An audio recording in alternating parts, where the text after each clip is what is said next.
Hello everyone, welcome back to the next part of this series. जी हाँ, जैसे कि आप सभी को पता है 1500 most important MCQs for all type of government exam preparation. हाँ जी, सभी प्रकार के फार्मासिस्ट एग्जाम्स का प्रिपरेशन, चाहे वो स्टेट लेवल पर रहे चाहे वो सेंट्रल लेवल पर रहे, जितने भी इंपॉर्टेंट क्वेश्चंस बनते हैं सारे सब्जेक्ट्स के, उन सभी का प्रिपरेशन यहाँ पर हो रहा है। कुल मिलाकर 1500 question with the proper explanation देखने जा रहे हैं। आज इसका 10वां पार्ट रहने जाएगा, जिसमें फार्माकोथेरेप्यूटिक्स पार्ट 1 डिस्कस करने जाएंगे और टॉपिक्स यहां पर रहेंगे चैप्टर 1 फार्माकोथेरेप्यूटिक्स, इसका इंट्रोडक्शन पोर्शन रहेगा। कार्डियोवास्कुलर सिस्टम यानी सीवीएस से रिलेटेड जो डिजीज हो रहे हैं उनके क्वेश्चंस यहां पर रहेंगे। रेस्पिरेटरी सिस्टम से इनके यहां पर डिजीज से रिलेटेड क्वेश्चन रहने जा रहे हैं। Endocrine system, central nervous system and gastrointestinal disorders, इन सभी अलग अलग सिस्टम्स में किस तरीके के डिजीज हो सकते हैं उनके इंपॉर्टेंट क्वेश्चंस यहां पर डिस्कस करने जा रहे हैं। बहुत ही इंपॉर्टेंट होता है ये चैप्टर, क्योंकि देखिए जब आप फार्मासिस्ट एग्जाम में के लिए पढ़ने जाते हैं, फार्माकोथेरेप्यूटिक्स, हॉस्पिटल फार्मेसी, फार्माकोलॉजी, ये कुछ ऐसे सब्जेक्ट्स हैं जो बेसिक यहाँ पर काम करता है। आपका बेसिक नॉलेज अगर चेक करना है तो इन सब्जेक्ट से ज्यादा क्वेश्चंस आप सभी के एग्जाम में देखने को मिलते हैं। तो चलिए शुरुआत करते हैं, क्या इनके इंपॉर्टेंट क्वेश्चंस निकल कर आ रहे हैं। और बीच बीच में मैं आपसे कुछ ऐसे क्वेश्चंस पूछता भी रहूंगा जिसका कमेंट में आपको आंसर देना पड़ेगा। जी, वहां पर आप सबके सामने मैं नंबर लिख दूंगा और उस नंबर का आपको करेक्ट आंसर वहां पर बताना रहेगा। चलिए पहला क्वेश्चन देखते हैं क्या निकल कर आ रहा है। Application of the pharmacological information. चलिए फार्माकोलॉजिकल इंफॉर्मेशन को हम अप्लाई कर रहे हैं। हमने फार्माकोलॉजी पढ़ लिया, जो नॉलेज हमने वहां से गेन किया उसे हम अप्लाई कर रहे हैं। किस चीज के लिए अप्लाई कर रहे हैं देखेंगे यहाँ पर, together with the knowledge of disease. हाँ जी, मतलब यहाँ पर फार्माकोलॉजी मतलब मेडिसिन का भी हमें नॉलेज हो गया, साथ ही साथ हम यहाँ पर हमें डिजीज का भी नॉलेज हो रहा है। ठीक है जी, डिजीज और मेडिसिन दोनों के बारे में हमें नॉलेज यहाँ पर मिल रहा है। और इसका यूज किस लिए कर रहे हैं? For the prevention, mitigation and cure of the disease. हाँ जी, किसी भी डिजीज के लिए उसको क्योर करने के लिए, उसे प्रिवेंट करने के लिए, मिटिगेशन यानी उससे सप्रेस करने के लिए अगर हम इन नॉलेज का यूज कर रहे हैं, मतलब मेडिसिन का नॉलेज और डिजीज का नॉलेज अगर हम यूज कर रहे हैं, कंबाइंडली अगर यूज कर रहे हैं उसके डिजीज के ट्रीटमेंट के लिए, मिटिगेशन के लिए, क्योर करने के लिए, इसे क्या बोला जाएगा? किस ब्रांच में इस प्रैक्टिस को किया जाता है? फार्माकोलॉजी। अगला बोला pharmaceutical chemistry, pharmacotherapeutics and none of this, इनमें से कोई सा भी नहीं। बहुत ही इजी, छोटा सा अगर आप कॉन्सेप्ट लगाओगे। फार्माकोलॉजी में हम क्या पढ़ते हैं? ड्रग के बारे में पढ़ते हैं, ड्रग का डिटेल पढ़ते हैं, ड्रग का मैकेनिज्म क्या होगा, काइनेटिक्स क्या होगा, डायनेमिक्स क्या होगा। फार्मास्यूटिकल केमिस्ट्री में हम मॉलिक्यूल लेवल पर पढ़ते हैं कि कौन से मॉलिक्यूल्स मिले हैं, कौन से वहां पर एटम्स आपस में मिले हैं, किस तरीके का रिएक्शन है, क्या सिंथेसिस है, और ड्रग का केमिकल नेचर क्या है। मेन उसके अपन केमिस्ट्री पर बात करेंगे, केमिकल नेचर पर बात करते हैं। बट फार्माकोथेरेप्यूटिक्स की बात करें, हाँ जी, ये ऐसा ब्रांच है जहां पर हम क्या कर रहे हैं, पूरी तरीके से ये चेक करते हैं कि किसी भी तरीके का डिजीज है, ट्रीटमेंट कैसे करना है, डिजीज हुआ क्यों है, क्या पीछे का रीजन है, इटियोलॉजी क्या है, पैथोफिजियोलॉजी क्या है, क्या साइन एंड सिम्टम आ सकते हैं, ट्रीटमेंट कैसे किया जा सकता है, डायग्नोसिस क्या कैसे किया जा सकता है, ये सारी चीजें अपन अगर देखते हैं तो फार्माकोथेरेप्यूटिक्स के अंतर्गत। ठीक है, चलिए अगला देखते हैं। फुल फॉर्म ऑफ NLEM बताएंगे जी। NLEM इसका फुल फॉर्म क्या है ये आपको बताना है, और यहीं पर मैं आपसे एक क्वेश्चन भी करने वाला हूं। चलिए, national list of essential medicine बोल दिया, नेशनल लिस्ट ऑफ एक्सपोर्टियल मेडिसिन के बारे में बात करते हैं। और अगला बोलते हैं national list of access medicine की बात करें, या इनमें से कोई सा भी नहीं। हाँ, क्या निकलेगा जी? National list of essential medicine. हाँ, national list of essential medicine मतलब क्या होता है? ऐसी दवाइयां, ध्यान में रखेंगे, एसेंशियल मेडिसिन मतलब ऐसी दवाइयां जो मेजॉरिटी ऑफ पब्लिक को यूज होती हैं और मेजॉरिटी ऑफ डिजीज में यूज होते हैं, कॉमन डिजीज में यूज होने वाले मेडिसिन। जैसे बात कर लो, कॉमन आपको कोल्ड हो गया, फीवर हो रहा है, मलेरिया, ऐसी जो नॉर्मल चीजें हैं इनमें यूज होने वाले मेडिसिन। ऐसा नहीं कि कैंसर में यूज होने वाले मेडिसिन, नहीं, कैंसर वाले मेडिसिन नहीं, वो रेयर में आ जाते हैं, ध्यान में रखेंगे। ठीक है, जो कॉमन सी चीजें जो मेजॉरिटी ऑफ पीपल्स को हो सकते हैं, वैसे डिजीज की मैं बात करता हूं, उनमें यूज होने वाले मेडिसिन को एसेंशियल मेडिसिन बोला जाता है। और इन मेडिसिन को ऐसा डिजाइन किया गया, इन मेडिसिन को ऐसा बनाया गया कि ये कम से कम दाम में हमें अवेलेबल हो सके और मोस्ट इफेक्टिव मेडिसिन रहे, कॉस्ट एफिशिएंट रहे, हमारे लिए ज्यादा महंगी ना पड़े और ये हमेशा हमारे देश में अवेलेबल रहे। तो नेशनल लिस्ट में यही सारे मेडिसिन का पूरा लिस्ट आता है। हर 7 साल में भारत सरकार नेशनल लिस्ट जारी करती है। जैसे अभी 2011 में आया, पहले 2011 में, उसके बाद 2015 में आ गया। हाँ, यहां पर कम डिफरेंस था 4 साल का, लेकिन 2015 के बाद 2022 में आई और अभी तक का सबसे लेटेस्ट 2022 का लिस्ट है। ठीक है, यहां पर 7 साल का डिफरेंस, 7 साल का डिफरेंस यहां पर निकल कर आ गया। तो ये national list of essential medicine मतलब किसी देश के लिए रहेगा, नेशनल के लिए, किसी नेशन के लिए रहेगा। और वहीं पर आप ये भी कमेंट करके बताएंगे लिस्ट ऑफ एसेंशियल मेडिसिन। ठीक है, लिस्ट ऑफ एसेंशियल मेडिसिन, ये तो नेशनल हो गया ना, नेशनल मतलब इंडिया के लिए, और एसेंशियल मेडिसिन लिस्ट या लिस्ट ऑफ एसेंशियल मेडिसिन ये कौन पब्लिश करता है? नेशनल लिस्ट तो इंडिया के द्वारा हो गया, तो ministry of health and family welfare इसे पब्लिश करती है। लेकिन कमेंट डाउन करके बताएंगे 452 नंबर क्वेश्चन। ठीक है, इसके सामने आपको कमेंट डाउन करके बताना है एसेंशियल मेडिसिन लिस्ट जो वर्ल्ड वाइड पर होता है, वर्ल्ड वाइड पर होता है, उस लिस्ट को जारी कौन करता है, कौन से पब्लिश करता है। ठीक है जी, कमेंट डाउन करके जरूर से बताना। चलिए अगला क्वेश्चन निकल कर आ जाओ, क्या बोल रहा है? How many drugs are present in national list of essential medicine India 2022? बताओ जी, 2022 जो अभी तक का सबसे लेटेस्ट है, कितने मेडिसिन इसमें ऐड किए गए हैं? 376, 364, 84 एंड 318। क्या निकलेगा करेक्ट आंसर? लेटेस्ट की बात करते हैं 2022, क्या आ जाएगा यहाँ पर? 384। ठीक है, अभी तक कितने 384 मेडिसिन ऐड किए गए हैं जब हम इसकी बात कर लेते हैं, क्लियर करना। ठीक है, चलो आगे बढ़ जाओ। What is the scope of pharmacotherapeutics? है जी, अगर आप फार्माकोथेरेपेटिक्स पढ़ रहे हो तो किस तरीके का नॉलेज आपको मिल रहा है, आप इसे कहां पर अप्लाई कर सकते हैं? पहला ऑप्शन पढ़ते हैं डिजीज का ट्रीटमेंट के लिए। हाँ बिल्कुल सर, क्योंकि हम फार्माकोथेरेपेटिक्स में क्या पढ़ते हैं? किसी भी डिजीज का इंट्रोडक्शन पढ़ते हैं। हाँ बिल्कुल पढ़ते हैं, किसी भी डिजीज के पीछे का रिस्क फैक्टर पढ़ते हैं, उसका कॉज पढ़ते हैं, इटियोलॉजी पढ़ते हैं, पैथोजेनेसिस पढ़ते हैं, और साथ ही साथ उसका डायग्नोसिस पढ़ते हैं, क्लिनिकल मैनिफेस्टेशन पढ़ते हैं, फिर उसका ट्रीटमेंट भी पढ़ते हैं, फार्माकोलॉजिकल एंड नॉन फार्माकोलॉजिकल तरीके से कैसे उसे ट्रीट कर सकते हैं। तो डिजीज का ट्रीटमेंट तो बिल्कुल आ जाएगा। प्रिवेंशन ऑफ द डिजीज, हाँ जी, अगर हमें पता है कि टाइफाइड हो रहा है कंटामिनेटेड वाटर से, कंटामिनेटेड फूड से टाइफाइड हो रहा है, कंटामिनेटेड वाटर से टाइफाइड हो रहा है, तो हम अपने आप को प्रिवेंट कर सकते हैं, हम अपने आप को उस डिजीज से बचा सकते हैं कि हमें कंटामिनेटेड पानी नहीं पीना है। हाँ, मलेरिया हो रहा है कि मस्कीटो के काटने से, तो हमें मस्कीटो नेट का यूज करना है। प्रिवेंट कर सकते हैं हम अपने आप को, अगर हमें पता चल गया रीजन तो उससे बचने के लिए हम अपने आप को प्रिवेंट कर सकते हैं। बिल्कुल। इंडिविजुअलाइज्ड ट्रीटमेंट मतलब किसी एक पर्टिकुलर पर्सन को हम देखेंगे उसमें क्या सिम्टम है, क्या डिजीज हुआ, और उस पर्सन का पर्टिकुलर अलग से उसका ट्रीटमेंट होगा, उसके लिए एक पर्टिकुलर ट्रीटमेंट की स्ट्रेटेजी बनेगी। तो ये सभी निकल कर आ सकता है। अगर आपने फार्माकोथेरेपेटिक्स पढ़ा तो सभी इसके स्कोप बन सकते हैं, सभी इसके बेनिफिट्स निकल कर आ सकते हैं, इन सभी तरीके का आपको नॉलेज मिल जाएगा, ये क्लियर करना। आगे बढ़ जाओ जी। What are the advantage of standard treatment guideline? हाँ जी, अगर मानकर चलो आपके सामने एक पेशेंट है, ठीक है, यहाँ पर हो गया एक पेशेंट आ गया और इस पेशेंट को इसका तबीयत खराब है, किसी तरीके की बीमारी हुई है, स्टैंडर्ड ट्रीटमेंट गाइडलाइन के अंतर्गत क्या होता है कि जब ये हॉस्पिटल में हॉस्पिटलाइज्ड होगा तो इसके मेडिसिन, इसके मेडिकल कंडीशन के बेसिस पर इसके लिए एक पर्टिकुलर एक ट्रीटमेंट का स्ट्रेटेजी बनेगा। और इसका बेनिफिट क्या हो रहा है? Consistency in the care. हाँ जी, मतलब प्रॉपर तरीके से उसका देखभाल होगा, प्रॉपर तरीके से मेडिकेशन चलेगा, प्रॉपर तरीके से ट्रीटमेंट होगा।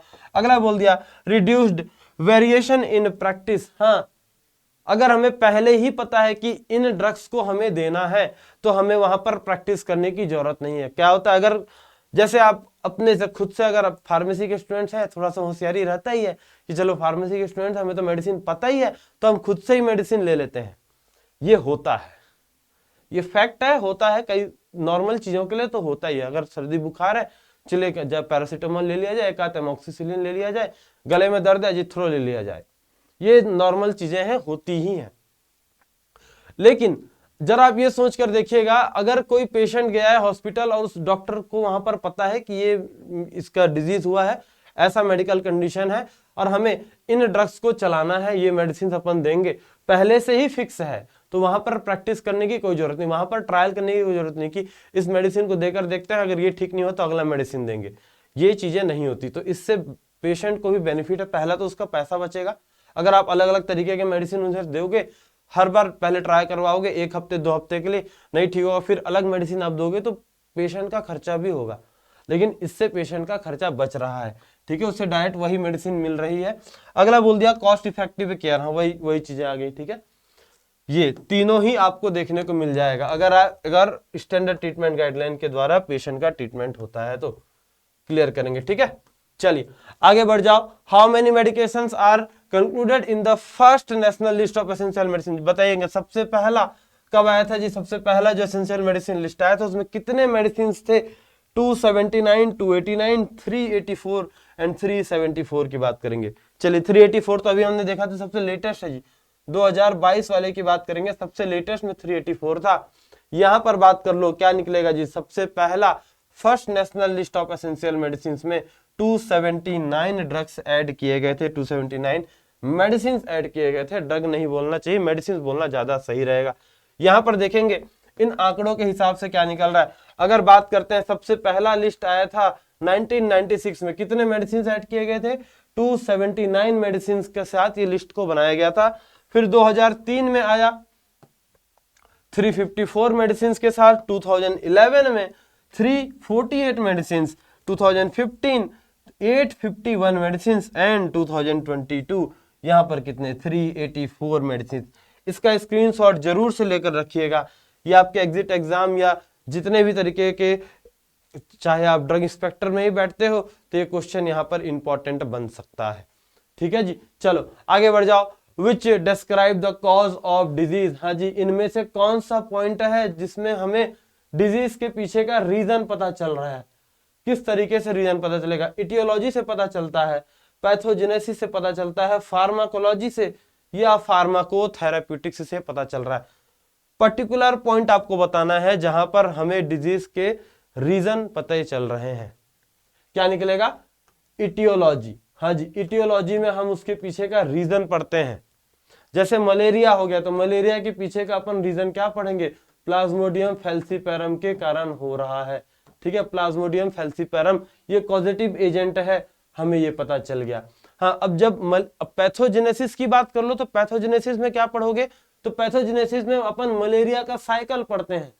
क्या पढ़ेंगे? मलेरिया साइकिल पढ़ते हैं, 3 अलग अलग साइकिल होते हैं, इसे हम यहाँ पर पढ़ेंगे। तो उसका कैसे वो डिजीज कॉज हो रहा है, वो डिजीज कैसे डेवलप हो रहा है हमारे बॉडी में, अगर ये पढ़ रहे हैं तो ये पैथोजेनेसिस के अंतर्गत आता है। और अगर इटियोपैथोजेनेसिस मतलब क्या हो गया? इसमें हम दोनों ही चीजें पढ़ते हैं, उसके पीछे का कॉज भी पढ़ते हैं और उसका प्रोसेस भी पढ़ते हैं, डेवलपमेंट प्रोसेस भी पढ़ते हैं, ये क्लियर करना, ठीक है। यहाँ पर करेक्ट आंसर क्या निकलेगा जी? इटियोलॉजी। कॉज की बात करेंगे, इटियोलॉजी निकल कर आ जाएगा। चलो आगे बढ़ जाओ। What drug are used in the treatment of myocardial infarction? हाँ जी, MI मायोकार्डियल इन्फेक्शन, ऐसा कंडीशन जहां पर ब्लड सप्लाई पूरी तरीके से रुक चुका है, हार्ट अटैक भी बोला जाता है। कौन से मेडिसिन यूज करेंगे? कैल्शियम चैनल ब्लॉकर बोल दिया, ठीक है जी। एंजियोटेंसिन यहाँ पर रिसेप्टर के ब्लॉकर्स को भी यूज कर रहे हैं, ठीक है। एसी इनहिबिटर्स, हाँ, एंजियोटेंसिन कन्वर्टिंग एंजाइम्स के इनहिबिटर यूज कर रहे हैं और इनमें से सभी यूज किया जाएगा, बिल्कुल। कंडीशन क्या निकलता है वहां पर? आपके जो ब्लड वेसल्स होते हैं उनमें कंस्ट्रिक्शन हो जाता है, कंस्ट्रिक्शन हो गया, किस कारण से होता है जी? कैल्शियम को अगर हम ब्लॉक कर रहे हैं, कैल्शियम का काम क्या है? जैसे हमारे ब्लड सेल्स में, ब्लड वेसल्स में पहुंचते हैं, वो कंस्ट्रिक्शन करवाते हैं, तो हमें कैल्शियम के एंट्री को रोकना है, कैल्शियम चैनल के ब्लॉकर यूज कर लो, ठीक है। चलिए, एंजियोटेंसिन रिसेप्टर ब्लॉकर, हाँ, एंजियोटेंसिन 1, एंजियोटेंसिन 2, एंजियोटेंसिन 3 बन रहे हैं, तो अगर हम इसके रिसेप्टर को ही ब्लॉक कर दें तो ये भी वैसा कंस्ट्रिक्शन नहीं करवा पाएंगे।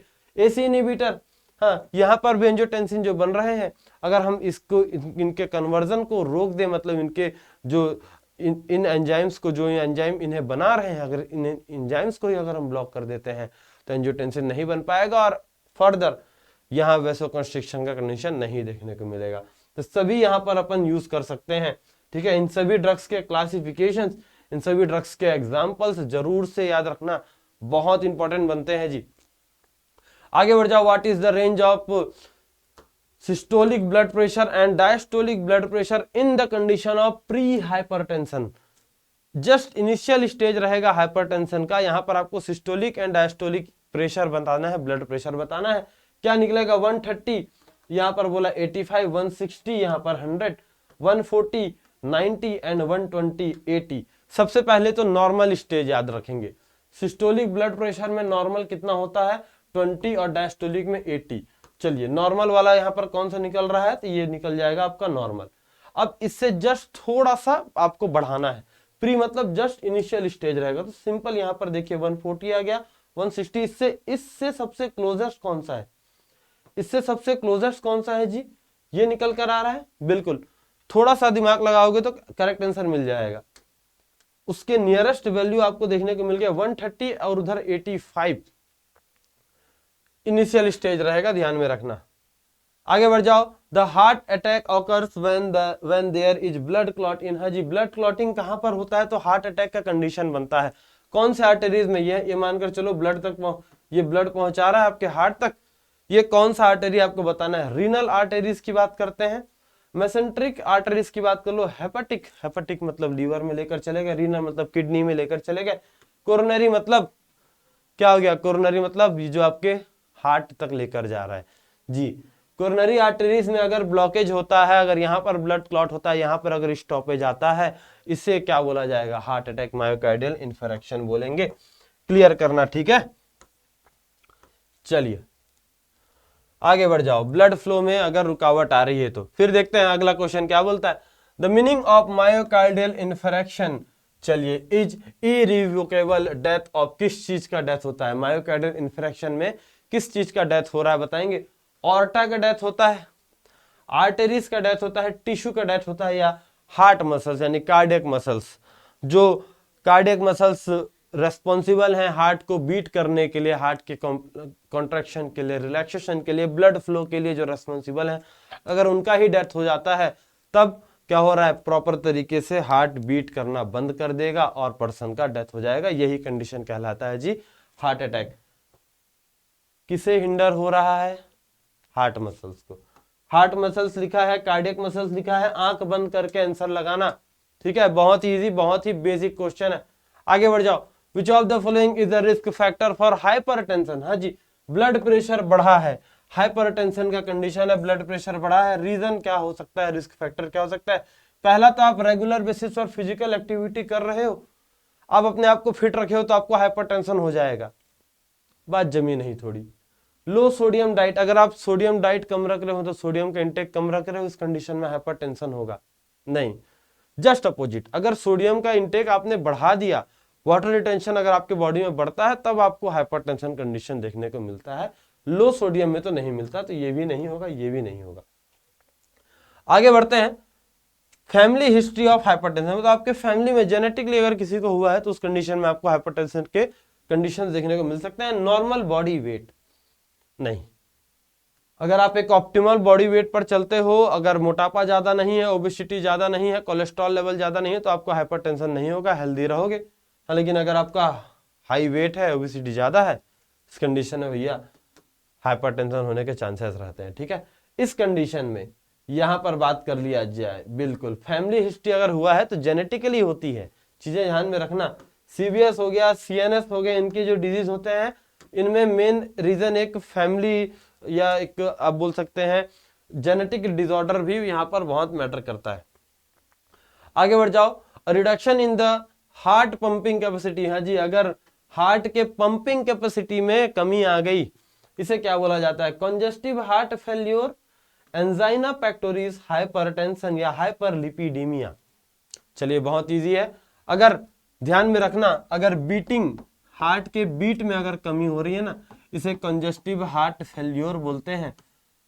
एंजाइना क्या होता है? जब हार्ट के मसल्स पर प्रॉपर अमाउंट में ऑक्सीजन का सप्लाई नहीं हो पाता है। Hypertension, increased blood pressure and hyperlipidaemia, जब हमारे ब्लड में क्या हो गया? लिपिड का कॉन्सेंट्रेशन बढ़ जाता है, कोलेस्ट्रॉल का कॉन्सेंट्रेशन बढ़ जाता है, ध्यान में रखेंगे। अच्छा, यहां पर मुझे एक और कमेंट डाउन करके बताना, question number 463, which of the following is the good cholesterol, इसमें से कौन सा गुड कोलेस्ट्रॉल है आपको बताना है जी। HDL और LDL, HDL और LDL दोनों में से गुड कोलेस्ट्रॉल किसे बोला जाता है, ये मुझे आप कमेंट डाउन करके जरूर से बताएंगे। क्वेश्चन नंबर 463, ठीक है, गुड कोलेस्ट्रॉल कौन सा होता है मुझे कमेंट डाउन करके बताना।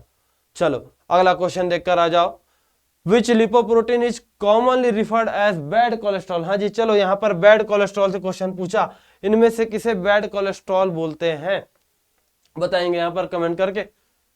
हाई डेंसिटी लिपोप्रोटीन बोल दिया, अगला बोलता है लो डेंसिटी लिपोप्रोटीन्स, और इसके बाद वेरी लो डेंसिटी लिपोप्रोटीन्स या इंटरमीडिएट डेंसिटी लिपोप्रोटीन्स की बात करते हैं। चलिए क्या निकलेगा, बैड कोलेस्ट्रॉल। अच्छा, जब हमारा ब्लड फ्लो होता रहता है तो ब्लड फ्लो में इसके दौरान क्या होता है, यहाँ पर हाई डेंसिटी लिपोप्रोटीन्स भी हैं यहाँ पर, और लो डेंसिटी लिपोप्रोटीन्स भी प्रेजेंट रहते हैं, ठीक है, लो डेंसिटी भी रहते हैं, लेकिन दोनों में अंतर क्या रहता है, लो डेंसिटी कम होने के कारण ये क्या होते हैं, लो डेंसिटी लिपोप्रोटीन्स, ये आपके ब्लड वेसल्स के किनारे में इसके वॉल्स पर जाकर स्टिक हो जाते हैं, यहाँ पर जाकर स्टिक हो जाते हैं, यहाँ पर जाकर ये अटक जाते हैं और प्लेग का फॉर्मेशन कर लेते हैं। क्या करते हैं जी, प्लेग का फॉर्मेशन करते हैं, जिसके कारण वॉल्यूम कम हो जाता है। वहीं जो हाई डेंसिटी लिपोप्रोटीन्स रहते हैं वो ब्लड के साथ आसानी से फ्लो होते हैं, कहीं पर भी वो रुकते नहीं है। और एक इनमें अच्छी बात यह है कि ये अपने साथ साथ जो जमे हुए यहाँ पर लो डेंसिटी लिपोप्रोटीन्स हैं, ये इन्हें भी अपने साथ बाइंड करके आगे ले जाते हैं, मतलब एक हिसाब से ब्लड प्यूरिफिकेशन का भी काम करते हैं। इसलिए हाई डेंसिटी लिपोप्रोटीन्स को गुड कोलेस्ट्रॉल बोला जाता है एंड लो डेंसिटी लिपोप्रोटीन्स को बैड कोलेस्ट्रॉल। तो करेक्ट आंसर क्या निकलेगा यहाँ पर आपका, बैड कोलेस्ट्रॉल, ठीक है, बैड कोलेस्ट्रॉल क्या निकल गया, low density lipoproteins. Answer number B यहाँ पर चल लेंगे। आगे बढ़ जाओ, which of the following is the symptoms of congestive heart failure. Congestive heart failure अगर हुआ है जी, बताएंगे क्या साइन सिम्टम्स, क्या लक्षण देखने को मिल सकते हैं उस पेशेंट के शरीर में। पहला तो चेस्ट पेन हो सकता है, ठीक है, swelling in the leg and feet की बात करते हैं, ठीक है, पांव वाली जगह में क्या हो सकता है, स्वेलिंग हो सकता है। अगला बोल दिया शॉर्टनेस ऑफ द ब्रीथिंग, सांस लेने में परेशानी जाएगी, और ये सभी निकल कर आ सकते हैं। तो करेक्ट आंसर क्या निकलेगा, देखिए हार्ट से रिलेटेड है, कंजेस्टिव हार्ट फेल्योर हुआ है तो पहला तो चेस्ट पेन होगा, बिल्कुल होगा। नेक में भी दर्द हो सकता है, आर्म्स में भी दर्द फैल सकते हैं, स्वेलिंग होगा बिल्कुल, और शॉर्टनेस ऑफ ब्रीथिंग, सांस लेने में दिक्कत हो रही है, बात करने में भी परेशानी जाएगी, ये भी ध्यान रखना, ठीक है, बात करने में भी परेशानी जाएगा। सभी साइन सिम्टम्स आपको यहाँ पर देखने को मिल जाएंगे, ऑल ऑफ दिस के साथ चल लेना, सभी प्रकार के मिल जाएंगे, ठीक है। वीकनेस हो रहा है, चेस्ट में पेन हो रहा है। आगे बढ़ जाओ, एम्फिसीमा की बात करते हैं, कैरेक्टराइज्ड बाय, क्या होता है एम्फिसीमा में, होता क्या है जी, बताएंगे यहाँ पर। Enlargement of the air space मतलब एल्वियोली की बात करते हैं। एल्वियोली जो गैस एक्सचेंज करने के लिए रेस्पॉन्सिबल होता है, लंग्स में प्रेजेंट रहेगा। इनका साइज बढ़ जाता है, नॉर्मल कंडीशन से इनका साइज बढ़ जाता है। अगला बोला किसी भी तरीके का चेंजेस नहीं होता है एयर स्पेस में। अगला बोला श्रिंकेज हो जाता है जी, उनका साइज क्या हो जाएगा, छोटा हो जाएगा, ठीक है। फिर बोलता है कॉन्स्ट्रिक्शन ऑफ ब्रोंकियोल्स की में कॉन्स्ट्रिक्शन आ जाएगा।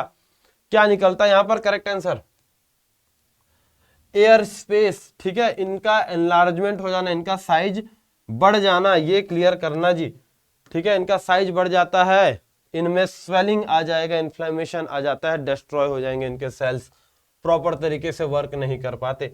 चलो अगला क्वेश्चन देख लो क्या निकल कर आ रहा है, the most common allergen associated with asthma. हाँ जी, अस्थमा एक एलर्जिक रिएक्शन होता है, और अस्थमा में बात करते हैं तो एलर्जी कॉज करवाने के लिए एलर्जन इनमें से कौन कौन से हो जाएंगे। पहला तो बोल दिया पॉलन, चलिए डस्ट पार्टिकल्स, डस्ट माइट्स की बात करते हैं, मोल्ड्स की बात करते हैं, मोल्ड स्पोर्स की बात कर लो, ये सभी यहाँ पर क्या निकलेगा, एलर्जन के तौर पर आता है। साथ ही साथ स्पाइसी फूड्स भी कई बार एलर्जी के तौर पर आते हैं, पिकल्स की बात कर लो, हार्ड परफ्यूम की बात करते हैं, ये सभी अस्थमेटिक पेशेंट के लिए ट्रिगर का काम करते हैं जी, एज अ एलर्जन ये सभी यहाँ पर काम करते हैं ठीक है, सभी निकल जाएगा आपके लिए करेक्ट आंसर, यहां पर ध्यान में रखना। आगे बढ़ जाओ, which of the following is obstructive lungs disease. हाँ जी, obstructive lungs disease, lung disease यहां पर बताएंगे कौन से निकल कर आ रहा है। अस्थमा की बात करते हैं, सर्कोइड्स की बात कर लो, या निमोनिकोइड्स की बात करते हैं।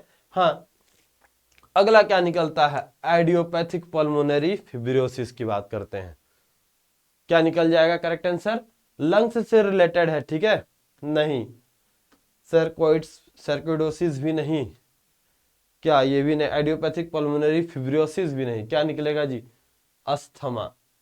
अस्थमा की बात करते हैं, ठीक है, लंग से रिलेटेड प्रॉब्लम है, रेस्पिरेटरी रिलेटेड प्रॉब्लम है, सांस लेने में परेशानी जाती है, एयर स्पेस जो रहता है वो बहुत ही नैरो हो जाता है, ध्यान में रखेंगे। चलो, विच of the following is the leukotriene antagonist drug. Leukotriene antagonist, leukotriene receptor को ब्लॉक करने वाले ड्रग्स आपको यहाँ पर बताना है। मोंटेलुकास्ट या फिर लुकास्ट, दोनों ही हो सकते हैं, मतलब बोथ ए एंड बी बोल दिया। अगला बोला क्रोमोलिन, क्रोमोलिन सोडियम की बात करते हैं। चलिए, अस्थमा में यूज होने वाले ड्रग्स हैं जी, ध्यान में रखना, ल्यूकोट्राइन एंटागोनिस्ट होते हैं ये दोनों ही। लुकास्ट वाले ड्रग मोंटेलुकास्ट या फिर लुकास्ट। सोडियम क्रोमोग्लाइकोलेट की बात कर लो तो क्या निकलता है, क्रोमोलिन या सोडियम क्रोमोग्लाइकोलेट की बात करते हैं तो मास्ट सेल स्टेबलाइजर। क्या होता है, मास्ट सेल को स्टेबलाइज करता है, जिसके कारण हिस्टामिन का सिक्रेशन नहीं हो पाता है, ठीक है, रिमेंबर करेंगे। आगे बढ़ जाओ, short acting beta agonist, asthma में यूज होने वाले बताएंगे, शॉर्ट एक्टिंग बीटा एगोनिस्ट। क्या बोल दिया, क्रोमोलिन, क्रोमोलिन तो अभी बता दिया हम, मास्ट सेल स्टेबलाइजर होता है, हटा दो। फ्लूटिकासोन की बात करते हैं, कॉर्टिकोस्टेरॉइड्स में लेकर चले जाओ। एल्ब्यूटेरॉल एंड मोंटेलुकास्ट, मोंटेलुकास्ट तो अभी बात किए थे, ल्यूकोट्राइन एंटागोनिस्ट होता है, क्या निकलेगा, एल्ब्यूटेरॉल की बात करते हैं जी, शॉर्ट एक्टिंग में आ जाएगा एल्ब्यूटेरॉल। अच्छा, यहां पर कमेंट करके बताएंगे 470 number, long acting beta agonist, comment down करके बताना, ठीक है। Longest acting beta blocker, beta agonist, ठीक है, कमेंट करके बताना मुझे। चलिए आगे बढ़ जाओ, मेडिकली स्पीकिंग ब्रीथलेसनेस, मतलब सांस लेने में प्रॉब्लम हो रही है, और बीइंग शॉर्ट ऑफ ब्रीथ, ठीक है, सांस लेने में दिक्कत हो गया, शॉर्टनेस ऑफ ब्रीथिंग हो गया, क्या कहलाएगा, डिस्पेनिया कहलाएगा, अस्थमा कहलाएगा, ब्रोंकाइटिस कहलाता है, या इनमें से कोई सा भी नहीं। चलिए क्या निकलेगा, मेडिकली स्पीकिंग किस चीज के लिए निकल कर आ रहा है जी, डिस्पेनिया। इस वर्ड को अगर इस कंडीशंस को अगर हमें दर्शाना है, अगर इसे हमें बताना है, डिस्क्राइब करना है, तो अपन कौन सा वर्ड यूज करेंगे, डिस्पेनिया का वर्ड यूज करते हैं। अस्थमा डिजीज हो जाएगा जिसके ये सभी सिम्टम्स हैं, ध्यान में रखना, अस्थमा की ये सिम्टम्स हैं, और इन सिम्टम्स को डिस्क्राइब करने के लिए वर्ड क्या यूज किया गया जी, डिस्पेनिया यूज किया गया। ब्रोंकाइटिस कंडीशन होता है, क्या होता है, जहां पर ब्रोंक्यूल्स, ठीक है, ब्रोंक्यूल्स, ब्रोंकस, ब्रोंक्यूल्स, ये क्या होते हैं, कंस्ट्रिक्शन हो जाता है इसमें, ठीक है, कंस्ट्रिक्शन हो जाता है, और कंस्ट्रिक्शन भी होता है, इन्फ्लेमेशन भी होता है, अगर डैमेज हो रहे हैं तो ब्रोंकाइटिस कहलाएगा। ये क्लियर करना, क्या निकल रहा है यहाँ पर करेक्ट आंसर जी, डिस्पेनिया की बात करते हैं। चलिए अगला क्वेश्चन देख लो, drug use in the treatment of COPD, chronic obstructive pulmonary disorder, जहां पर यहां भी एयर स्पेस नैरो हो रहा है, और यहां पर जो एल्वियोली होते हैं उनका साइज बढ़ जाता है, एनलार्जमेंट वाला कंडीशन आ जाता है, ठीक है, उनकी इलास्टिसिटी कमजोर हो जाती है, जिसके कारण वो प्रॉपर तरीके से अपना फंक्शन नहीं कर पाते हैं। यहां पर बताएंगे कौन से ड्रग्स यूज कर रहे हैं, एल्ब्यूटेरॉल की बात कर लो, चलो ठीक है, एल्ब्यूटेरॉल यूज किया, बिल्कुल। ब्यूडेसोनाइड की बात करते हैं, एक्लिडिनियम की बात कर लो, और इनमें से सभी ड्रग यूज होंगे जी, सभी के सभी ड्रग्स यहाँ पर यूज होते हैं, ठीक है, क्योंकि नैरो स्पेस नैरो हो गया है, तो हमें अगर उसे बढ़ाना है तो हमें बीटा के एगोनिस्ट देना है, ताकि फिर से उनका स्पेस बढ़ सके, ठीक है। चलो ये क्लियर करते हुए चलेंगे जी, टियोट्रोपियम ब्रोमाइड यूज कर रहे हैं, एक्लिडिनियम का यूज किया गया लॉन्ग एक्टिंग एंटी मस्कारिनिक एजेंट के तौर पर, ठीक है। चलो कॉर्टिकोस्टेरॉइड्स यूज किए क्योंकि इन्फ्लेमेशन हुआ था, तो ब्यूडेसोनाइड यूज कर लिए। चलिए आगे बढ़ जाओ, COPD, अभी तो बात की है, COPD फुल फॉर्म बताओ जी, क्या निकलेगा, क्रोनिक ऑब्स्ट्रक्टिव पल्मोनरी डिजीज, ठीक है। कोरोनरी ऑब्स्ट्रक्टिव बोला, कंफ्यूज कर सकता है, कोरोनरी बोल दिया, ठीक है, हटा देना। कार्डियक बोल दिया, कार्डियक तो हार्ट से लेकर चलेगा, हटा दो जी, ठीक है। चलो अच्छा, इसके बाद एक और यहाँ पर आप कमेंट डाउन करके बताएंगे। क्वेश्चन नंबर 473 में आपको फुल फॉर्म लिखना है पीसीओडी का, पीसीओडी, ठीक है, सीओपीडी पीसीओडी, है ना, सीओपीडी पीसीओडी लगभग एक जैसा लगता है, बताना मुझे, कई बार इसमें कंफ्यूज होते हैं स्टूडेंट। पीसीओडी का फुल फॉर्म बताना। सीओपीडी तो आप यहाँ पर लेकर आ गए लंग्स के साथ, पीसीओडी क्या होता है इसका फुल फॉर्म कमेंट करके जरूर से बताएंगे जी। चलो आगे बढ़ जाओ। What drug are used in the treatment of diabetes, हाँ जी, ऐसा कंडीशन जहां पर शुगर लेवल बढ़ा हुआ है, ग्लूकोज लेवल या शुगर लेवल हमारे बॉडी में बढ़ा हुआ है, इसके ट्रीटमेंट के लिए, मतलब इसे डायबिटीज बोल दिया, इसके ट्रीटमेंट में कौन से मेडिसिन यूज किएंगे, सल्फोनाइल यूरिया की बात करते हैं। चलो सिटाग्लिप्टिन हो गया, मेटफॉर्मिन, ये इनमें से सभी यूज कर सकते हैं जी। क्या निकलेगा करेक्ट आंसर, सभी के सभी मेडिसिन यूज कर सकते हैं, सारे मेडिसिन यूज करेंगे। मेटफॉर्मिन हो रहा है ताकि रेजिस्टेंस से हम बच सकें, ओवरकम से बच सकें, इंसुलिन के ओवरकम से बचा जा सकता है। सिटाग्लिप्टिन, सल्फोनाइल यूरिया सभी यूज किए जाने वाले ड्रग्स हैं, याद रखना, ओरल हाइपोग्लाइसेमिक के अंतर्गत आपको देखने को मिल जाएगा। सिटाग्लिप्टिन की बात कर लो, DPP-4 इनिबिटर होता है, DPP रिसेप्टर 4 इनिबिटर, ठीक है। बिगवानाइड्स में मेटफॉर्मिन निकल कर आ जाएगा, सल्फोनाइल यूरिया, ग्लिपिजाइड आ रहा है, ग्लिबेनक्लामाइड आ रहा है, ये सारे ड्रग्स, इनके क्लासिफिकेशन, इनके नाम जरूर से ध्यान में रखना। चलो अगला क्वेश्चन क्या निकलता है, टाइप 2 डायबिटीज, हाँ जी, दो तरीके के डायबिटीज होते हैं, टाइप 1 होता है और टाइप 2 होता है। टाइप 1 जिसे इंसुलिन डिपेंडेंट बोलते हैं, इंसुलिन डिपेंडेंट डायबिटीज मेलिटस, और type 2 non insulin dependent diabetes mellitus.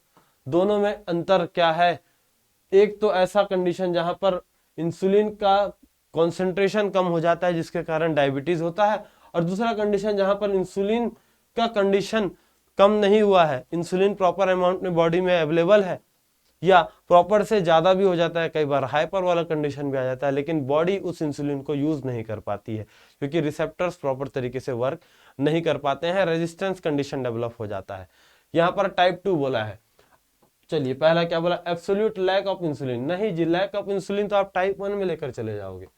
चलो इंक्रीज इन इंसुलिन, हाँ, इंसुलिन का सिक्रेशन, इंसुलिन का कंसंट्रेशन बढ़ा, and no change in insulin, ये कंडीशन तो कभी नहीं आती, ये भी नहीं। क्या निकलेगा, अभी बताया था जी, हाइपर वाला कंडीशन, ठीक है, इंसुलिन तो प्रॉपर अमाउंट में हमारे बॉडी में बन रहा है, प्रॉपर तरीके से पैंक्रियाटिक सेल्स काम कर रहे हैं, प्रॉपर अमाउंट में इंसुलिन मिल रहा है, लेकिन यूज नहीं हो पा रहा है, ठीक है, रेजिस्टेंस डेवलप हो गया, यूज नहीं हो पा रहा है, ये टाइप 2 डायबिटीज में आपको देखने को मिलता है।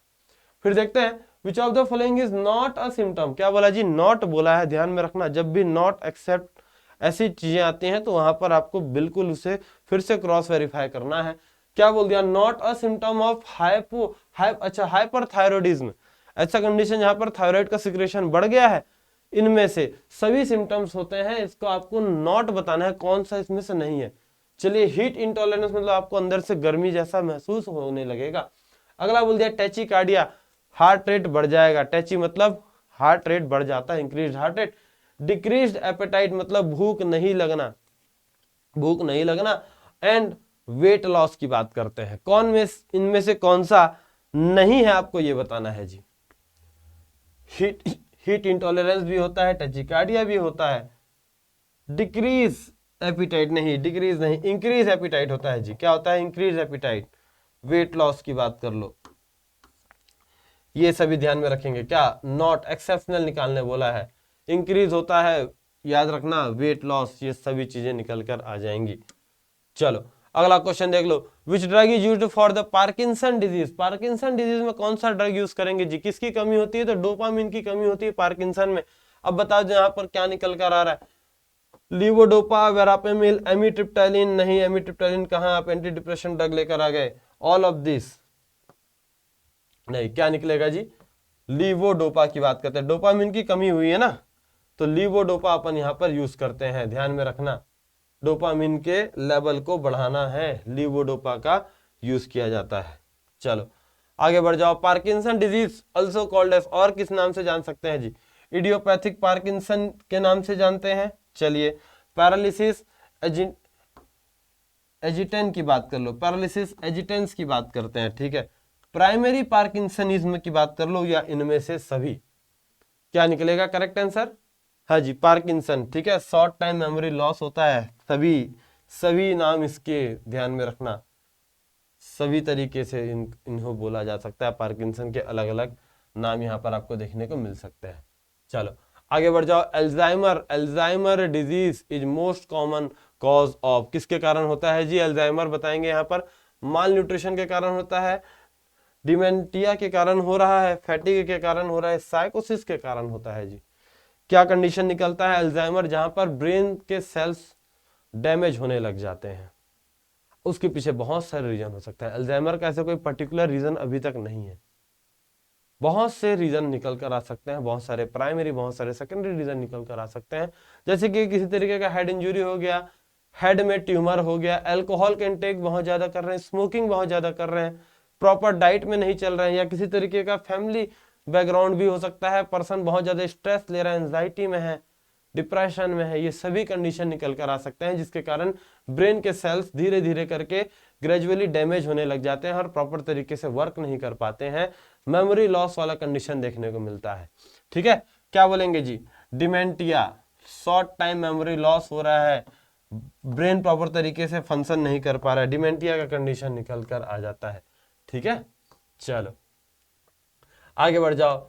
Who proposed the amyloid hypothesis? है जी, किसने प्रपोज किया था? बताएंगे John Hardy and David Allsop की बात करते हैं, हिपोक्रेट्स, लुइस पॉस्चर, या इनमें से कोई सा भी नहीं, नॉन ऑफ दिस। हाइपोथेसिस बताएंगे जी, एमलॉयड हाइपोथेसिस क्या निकलेगा? John Hardy and David Allsop की बात करते हैं, इन्होंने इस थ्योरी को प्रपोज किया था सबसे पहले, ठीक है। चलो स्ट्रोक मतलब रुकावट, ठीक है जी। स्ट्रोक मतलब क्या हो रहा है? जो रुकावट आ रहा है, हार्ट अटैक बोलेंगे, सेरिब्रोवास्कुलर एक्सीडेंट बोला जाता है, मेनिंजाइटिस या मायोकार्डियल इन्फेक्शन की बात करेंगे। क्या निकलेगा? स्ट्रोक मतलब रुकावट, किसमें, किस कंडीशन में देखने को मिलता है? इसे और किस नाम से जान सकते हैं? तो सेरिब्रोवास्कुलर एक्सीडेंट, हार्ट अटैक, ये मायोकार्डियल इन्फेक्शन, एक ही चीजें होती हैं, ध्यान में। ये डिजीज हो गया, ठीक है। ये कंडीशन निकल कर आ गया। इवेंट बोल लो ज्यादा अच्छा रहेगा। एक इवेंट निकल गया, हाँ जी, जहां पर क्या हो रहा है? रुकावट हो रहा है। किस चीज का रुकावट हो रहा है? ब्लड के फ्लो का रुकावट हो रहा है, ठीक है। ब्लॉकेज हो गया, रुकावट आ गया। आगे देख लो, which of the following drug is used to treat stroke? हाँ जी, कौन सा मेडिसिन यहाँ पर यूज करेंगे? एटोरवास्टैटिन की बात कर लो, ठीक है, कोलेस्ट्रॉल लेवल को डिक्रीज करने के लिए यूज कर रहे हैं।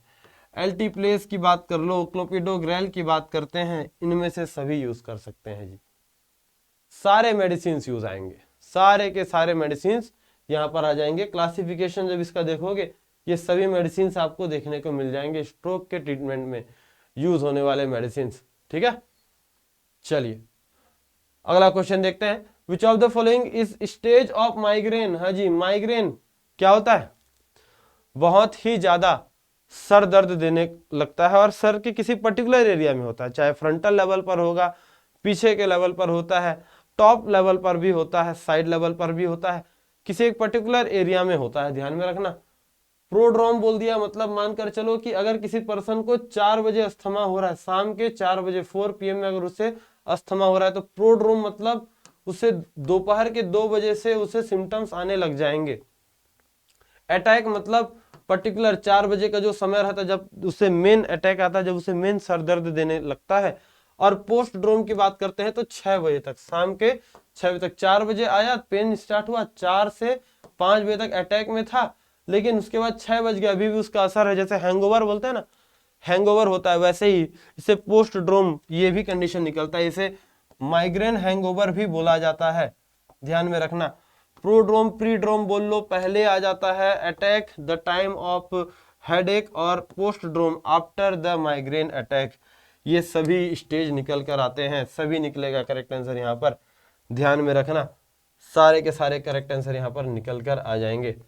चलो आगे देख लो।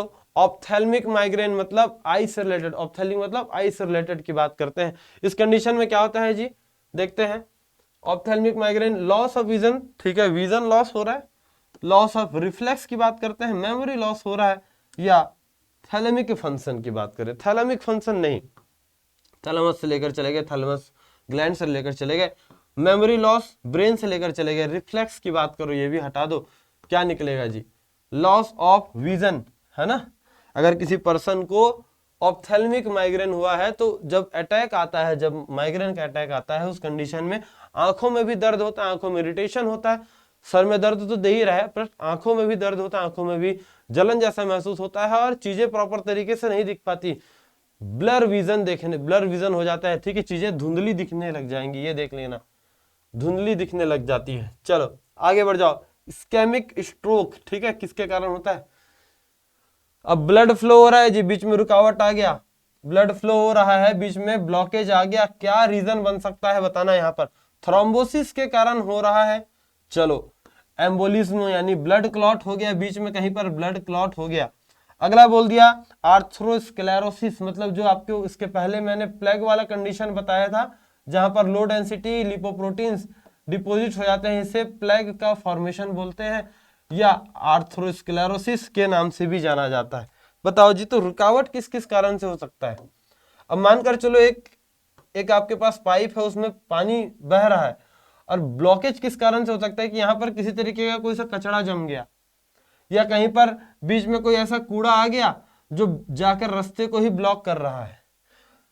इस कंडीशन में क्या हो गया, ब्लड क्लॉट, ये भी क्या हो गया, बीच में एक रुकावट बना रहा है। थ्रोम्बोसिस, प्लेटलेट्स यहाँ पर थ्रोम्बोसिस के कारण भी हो रहा है, यहाँ पर भी ब्लड क्लॉटिंग हो रहा है। आर्थ्रोस्क्लेरोसिस, प्लेग का फॉर्मेशन हो गया। तीनों ही कंडीशन निकल कर आ सकते हैं जी, ठीक है। ब्लड को, ब्लड फ्लो में ब्लॉकेज के कंडीशन तीनों ही कंडीशन में आपको देखने को मिल जाएगा, ठीक है। चलो इजी है, बस थोड़ा सा आपको ध्यान में रखते हुए चलना है। आगे बढ़ जाओ, which of the following is the clinical manifestation of stroke. हाँ जी, अगर किसी पर्सन को स्ट्रोक हुआ है तो क्या कंडीशन देखने को मिल सकता है, डिजीनेस होगा, ठीक है, हमेशा सुस्ती महसूस होगा, वीकनेस, हमेशा थकान जैसा महसूस होगा, लॉस ऑफ कोऑर्डिनेशन और बैलेंस, ठीक है, प्रॉपर तरीके से पर्सन कोऑर्डिनेट नहीं कर पाएगा, प्रॉपर तरीके से कोऑर्डिनेशन नहीं हो पाएगा, विजन प्रॉब्लम होगा जी, ठीक है, स्लरी स्पीच, जब वो बात करेगा तो स्लरी, मतलब ऐसा मुंह हमेशा गीला रहेगा, ज्यादा से ज्यादा स्लरी का फॉर्मेशन होता है, बात करने में भी परेशानी जाती है ना। सभी यहाँ पर आपको कंडीशन देखने को मिल जाएगा, ऑल ऑफ दिस के साथ चल लेना, साइन सिम्टम्स, क्लिनिकल मैनिफेस्टेशन, सारी की सारी चीजें यहाँ पर आपको देखने को मिल जाएंगी। चलो आगे बढ़ जाओ, which of the following is not the symptom of prodrome. Prodrome में भैया क्या नहीं होता है, आपको ये बताना है। फैटिग, मूड स्विंग्स होते हैं, ठीक है जी, फैटिग होता है, कमजोरी महसूस होता है, फूड स्विंग्स होता है, फूड क्रेविंग मतलब कुछ अच्छा खाने का मन करता है, इरिटेबिलिटी, बहुत ज्यादा इरिटेशन होता है, डिस्पेनिया होता है, स्लीप डिसऑर्डर होता है जी, डिस्पेनिया हो रहा है मतलब फिर से वही शॉर्टनेस ऑफ ब्रीथिंग बात कर लेते हैं, बात करने में प्रॉब्लम जा रहा है, शॉर्टनेस ऑफ ब्रीथिंग, सांस लेने में प्रॉब्लम जा रहा है, और स्लीप डिसऑर्डर मतलब नींद नहीं आ रहा है, इंसोम्निया वाला कंडीशन हो गया। अगर बोल दिया फ्रीक्वेंट योनिंग मतलब उबासी आता है, योनिंग जैसे उबासी आता है। अगर बोल दिया इंक्रीज इन द थ्रिस्ट मतलब ज्यादा पानी प्यास लगना। क्या निकलेगा, कौन सा नहीं है, बोला सिम्टम्स नहीं है, तो डिस्पेनिया की बात कर लो। ये कब होता है, जब अटैक आता है, जब पर्टिकुलर अटैक आता है जिस समय मेन सर में दर्द होता है तो डिस्पेनिया हो गया, उस समय सांस लेने में दिक्कत जा रही है, बात करने में दिक्कत जा रही है, साथ ही साथ नींद भी नहीं आ रहा। सर दर्द लेके कौन सो पाएगा, तो नींद भी नहीं आती है, स्लीप डिसऑर्डर भी होता है यहाँ पर, ठीक है। ये अटैक के समय पर होता है, यहाँ पर आपको नॉट बोला है तो प्रोड्रोम के लिए ये करेक्ट आंसर निकलेगा, ठीक है, नॉट बोला था, ध्यान में रखना। आगे बढ़ जाओ, which fundamental hypothesis are proposed in the Alzheimer disease. कौन सा हाइपोथेसिस जी, एमलॉइड कैस्केड हाइपोथेसिस की बात करते हैं। चलिए टाउ प्रोटीन से अगर रिलेट कर लो तो टाउ हाइपर फॉस्फोराइलेशन हाइपोथेसिस की बात करते हैं, कोलिनर्जिक हाइपोथेसिस, या इनमें से सभी निकल कर आ जाएगा। तो अल्जाइमर डिजीज का हाइपोथेसिस में भैया सभी हाइपोथेसिस आपको यहाँ पर देखने को मिलते हैं, ठीक है। एमलॉइड प्रोटीन का भी डिपोजिशन होता है, टाउ प्रोटीन का भी डिपोजिशन होता है, जिसके कारण ब्रेन के सेल्स धीरे धीरे डैमेज होने लग जाते हैं। फिर देखते हैं, फिर से क्वेश्चन क्या बोला, विच of the following is not the clinical, not the non pharmacological management of Parkinson. हाँ जी, इनमें से सभी नॉन फार्माकोलॉजिकल मैनेजमेंट, मतलब हमने यहाँ पर मेडिसिन यूज नहीं कर रहे हैं। नॉन फार्माकोलॉजिकल मतलब हम यहाँ पर मेडिसिन यूज नहीं कर रहे हैं, तो ये सभी नॉन फार्माकोलॉजिकल मैनेजमेंट हो सकता है पार्किंसन के लिए, बट आपको एक्सेप्शनल निकालना है। पहला बोल दिया कि अगर आप प्रॉपर बैलेंस डाइट में चल रहे हो तो आप बिना मेडिसिन के पार्किंसन से बच सकते हैं। अगला स्पीच थेरेपी करके अपन पार्किंसन वाले पेशेंट को ठीक कर सकते हैं अगर वो इनिशियल स्टेज में है।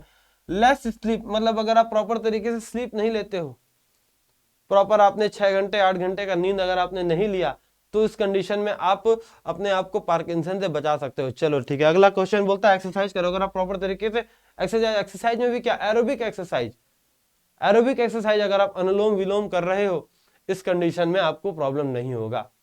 क्या बोल दिया जी, कौन सा कंडीशन जहां पर आपको थोड़ा सा गड़बड़ लग रहा है कि हाँ अगर आपने प्रॉपर तरीके से स्लीप नहीं लिया, अगर आपको आपके ब्रेन को उतना आराम नहीं मिला है, तो इस कंडीशन में तो बिल्कुल चांसेस है आपको पार्किंसन हो सकता है।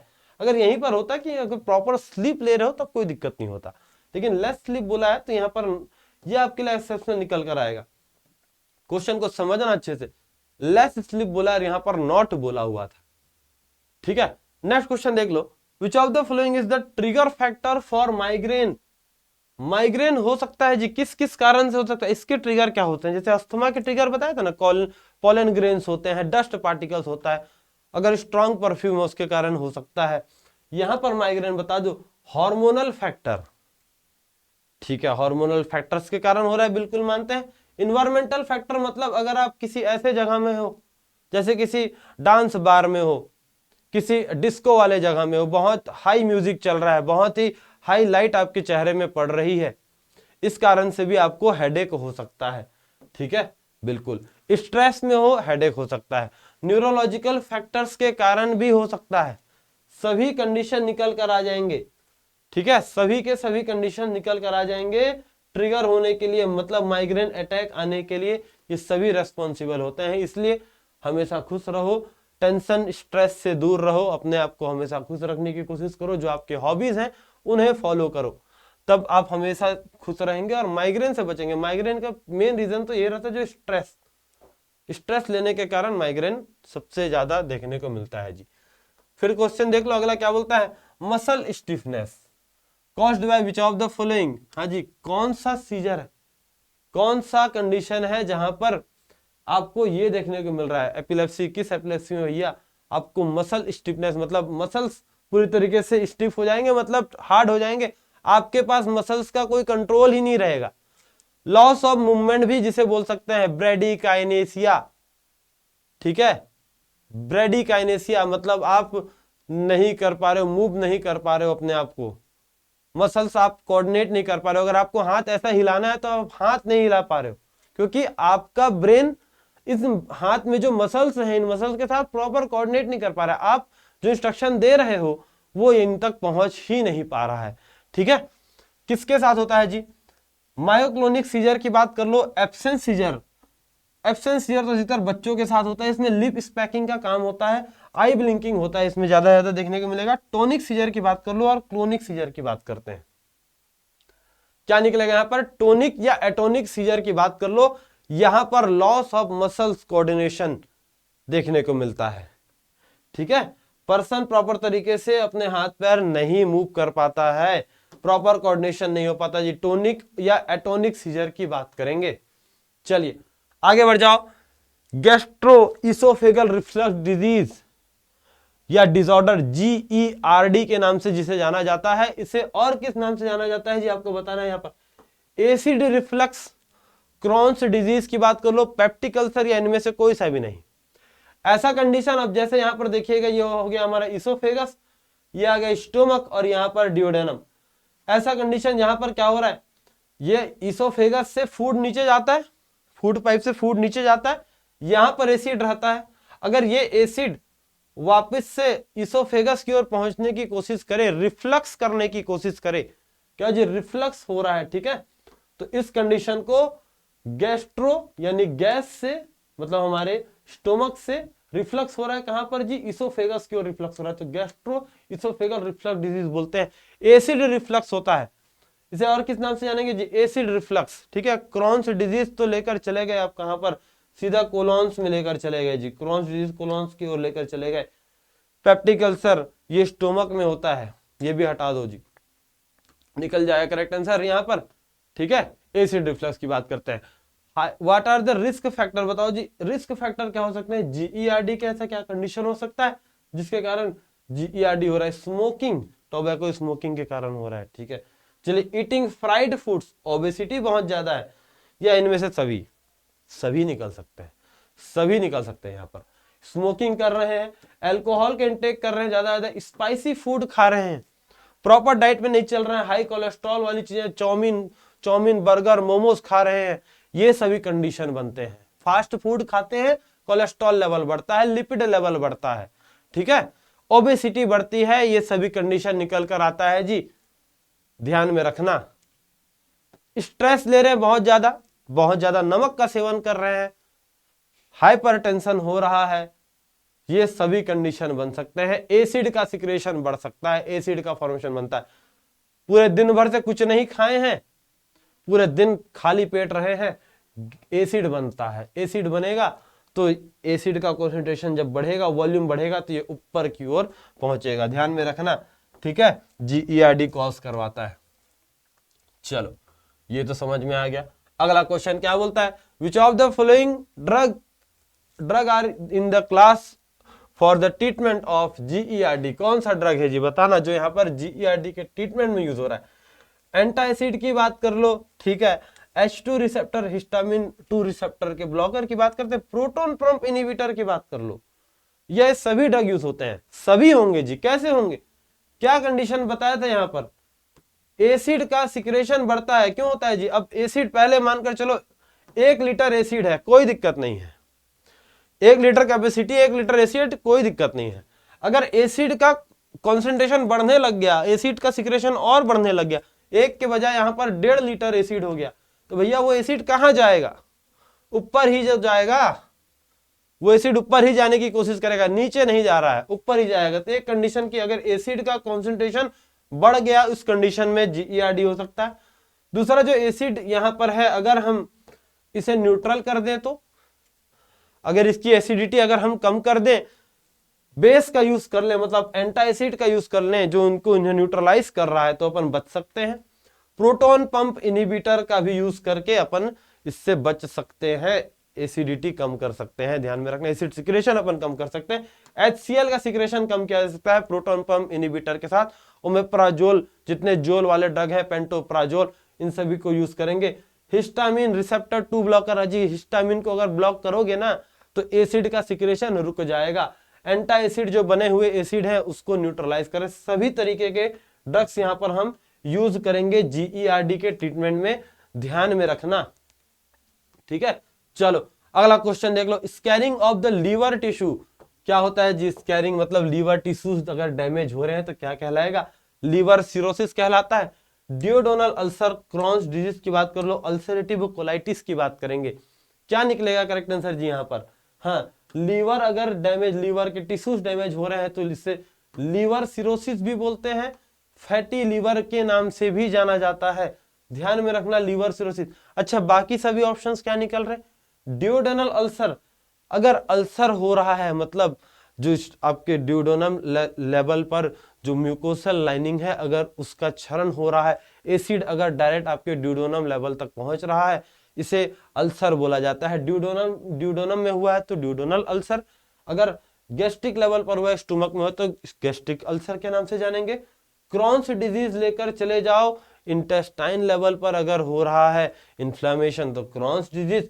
अल्सरेटिव कोलाइटिस की बात करते हैं, ठीक है, तो कोलॉन्स में अगर हो रहा है, ये सभी आपके इंटेस्टाइन लेवल के साथ देखने को मिल जाएगा। इंटेस्टाइनल लेवल पर अगर इन्फ्लेमेशन हुआ है तो उसे क्रॉन्स डिजीज या अल्सरेटिव कोलाइटिस, ये समझ लेना जी। ठीक है, चलो अगला देख लो, clinical manifestation of ulcerative colitis. हाँ जी, अल्सरेटिव कोलाइटिस अगर हुआ है मतलब इन्फ्लेमेशन हुआ जी, कहां पर, इंटेस्टाइनल लेवल पर इन्फ्लेमेशन हुआ है, रेक्टल ब्लीडिंग होता है। चलिए अगला बोले डायरिया हो सकता है, एब्डोमिनल क्रैम्प्स हो सकते हैं, सभी निकल कर आ सकता है, बिल्कुल सभी होगा। स्टोमक में पेन होगा बहुत ज्यादा, आप कुछ भी खा रहे हैं तो प्रॉपर तरीके से डाइजेस्ट नहीं हो पाएगा, इंडाइजेशन वाला कंडीशन आपको देखने को मिल सकता है, स्टोमक अपसेट देखने को मिल सकता है, एसिड का सिक्रेशन बढ़ सकता है, स्टोमक में जलन जैसा महसूस होने लगेगा, ठीक है, स्टूल पास करेंगे तो ब्लड भी आ सकता है, डायरिया वाला कंडीशन या इवन कॉन्स्टिपेशन भी हो सकता है, डायरिया भी हो सकता है, कई बार कॉन्स्टिपेशन का कंडीशन भी निकल कर आ सकता है, एब्डोमिनल क्रैम्प, सभी यहां पर आपको लक्षण देखने को मिल जाएंगे, सभी क्लिनिकल सिम्टम्स, क्लिनिकल मैनिफेस्टेशन के तौर पर देखने को मिलता है। चलो कॉज क्या होता है जी, जीईआरडी का बताएंगे, एसिड स्टिमुलेशन डिक्रीज होता है, चलिए एसिड अगर कम बन रहा है तो जीईआरडी होगा, ठीक है। अगला बोल दिया acid reflux from stomach, acid का रिफ्लक्स हो रहा है स्टोमक से, बोथ ए एंड बी दोनों ही हो सकता है, इनमें से कोई सा भी नहीं तो करेक्ट आंसर तो सर यही निकलेगा, एसिड का रिफ्लेक्स हो रहा है स्टोमक से। डिक्रीज की बात करो, हाँ यहाँ अगर इंक्रीज होता तो दोनों ही सही हो जाते, अगर इंक्रीज होता तो दोनों ही सही निकल कर आ जाते, लेकिन डिक्रीज बोला है। चलिए आगे बढ़ जाओ, which of the following is the most common type of peptic ulcer, हाँ जी पेप्टिक अल्सर में कौन सा सबसे ज्यादा हो सकता है, ड्यूडोनल अल्सर होता है, गैस्ट्रिक यानी स्टोमक लेवल पर होता है, स्टोमक में होता है, मार्जिनल अल्सर की बात करो, स्ट्रेस अल्सर की बात करेंगे, सबसे ज्यादा क्या देखने को मिल सकता है, कौन से एरिया में अल्सर होता है जी, तो ड्यूडोनल लेवल पर होता है, ध्यान रखना ड्यूडोनल लेयर पर, ड्यूडोनम के पास में होता है, ये क्लियर करना, गैस्ट्रिक में कम होता है, ड्यूडोनम में ज्यादा होता है, क्योंकि यहाँ पर एरिया कम रहता है जी, ठीक है। चलिए आगे बढ़ जाओ, which of the following is the cause of peptic ulcer, हाँ जी पेप्टिक अल्सर के पीछे का रीजन क्या है, किस कारण से पेप्टिक अल्सर हो सकता है, क्या कारण यहां पर बनेगा, रिस्क फैक्टर क्या है, पॉजिटिव ऑर्गेनिज्म कौन कौन से हो सकते हैं, पहला तो non steroidal anti inflammatory drugs के कारण, हाँ बिल्कुल, जैसे यहां पर आप मेडिसिन लेकर चलोगे एनएसएआईडीएस, तो ये ब्लड का सिक्रेशन, ब्लड का फ्लो को कम कर देते हैं, जिससे म्यूकोसल लाइनिंग जो आपके स्टोमक को बचा रहा है एसिड से, उस म्यूकोसल लाइनिंग के थिकनेस को कम कर देता है, ठीक है, ये कंडीशन निकल कर आ गया।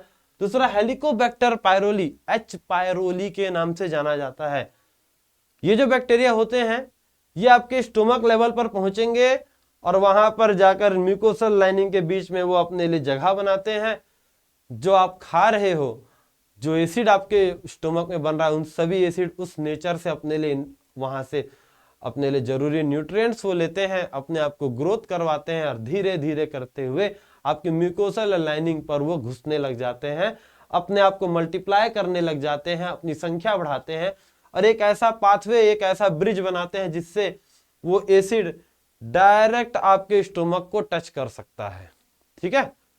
अगला स्ट्रेस के कारण, भैया स्ट्रेस ले रहे हो तो एसिड का सिक्रेशन बढ़ेगा, एसिड सिक्रेशन बढ़ेगा तो अल्सर के कंडीशंस देखने को मिलते हैं, ठीक है। स्पाइसी फूड खा रहे हो, अल्सर के सिम्टम्स हो सकते हैं, ठीक है। कोलेस्ट्रॉल ज्यादा है, ओबेसिटी ज्यादा है, मोटापा ज्यादा है, सभी ये अल्सर कॉज करवाने के लिए रेस्पॉन्सिबल होता है, ठीक है जी। चलिए सभी निकल जाएगा करेक्ट आंसर यहां पर। आगे बढ़ जाओ, फिस्टुला की बात करते हैं, फिस्टुला कहां पर होता है जी, the symptoms of ulcerative colitis में होता है, क्रॉन्स डिजीज जीईआरडी की बात करते हैं। फिस्टुला ऐसा कंडीशन जहां पर क्या होता है जी, दो ऑर्गेन्स, दो हमारे बॉडी के दो पार्ट्स आपस में जब वो मिलने लग जाते हैं, ये कंडीशन किसके साथ देखने को मिलेगा, तो आपको यहाँ पर क्रॉन्स डिजीज, हाँ अगर बात करते हैं, जब क्रॉन्स डिजीज की बात कर लो तो ये कहां पर होता है, इंटेस्टाइन लेवल पर होता है। अब इंटेस्टाइन लेवल पर क्या हो गया देखना, इस तरीके से मुड़े हुए हैं, इस तरीके से मुड़े हुए हैं, तो जब दो, अब यहां पर देखिएगा जहां ज्वाइनिंग हो गया, इनके पास की डिस्टेंस यहां पर डिस्टेंस देख लो कम है, ठीक है, इस वाले पोर्शन पर इंफ्लेमेशन आपको देखने को मिलता है फिस्टुला के अंतर्गत, ठीक है। चलिए तो इन सभी क्वेश्चंस को प्रॉपर तरीके से वॉच करते हुए चलना, और जहां पर भी मैं आप सभी को क्वेश्चंस पूछा हूं, जितने भी तरीके के क्वेश्चंस हैं, चाहे वो फुल फॉर्म हो गया या ये कोलेस्ट्रॉल वाला क्वेश्चन हो गया, इन सभी क्वेश्चंस को प्रॉपर आंसर भी देते हुए चलना, क्योंकि लास्ट में आप सभी के कमेंट सेक्शंस को चेक भी करता हूं, किसने सही कमेंट दिया, किसने गलत कमेंट दिया, इससे आपका प्रैक्टिस होगा। ये सारी चीजें करने के पीछे का एकमात्र यही रीजन है कि आप प्रॉपर तरीके से प्रैक्टिस कर सको। और बिल्कुल इस सेशन को अपने फ्रेंड्स तक भी जरूर से शेयर करना, इसकी पूरे प्लेलिस्ट पर पहुंचिए, सारे वीडियोस प्रॉपर तरीके से वॉच करते हुए चलेंगे और क्वेश्चन को नोट डाउन भी जरूर से करते रहना ताकि आपका प्रॉपर तरीके से प्रिपरेशन हो सके। बस यही कहूंगा, अच्छे तरीके से पढ़ते हुए चलना, अपने फ्रेंड्स तक भी प्लेलिस्ट को जरूर से शेयर करना ताकि उन्हें भी इन्हें सभी एमसीक्यूज का बेनिफिट मिल सके और वो भी अच्छे तरीके से प्रिपरेशन कर सके। ठीक है जी, चलिए ऑल द बेस्ट आप सभी को। आने वाले सभी प्रकार के एग्जाम में इन सभी क्वेश्चंस का प्रॉपर यूज करते हुए चलेंगे। Thank you all of you. मिलते हैं आप सभी से अगले वीडियो में नए एमसीक्यूज के साथ। तब तक के लिए stay tuned with this channel. Thank you once again.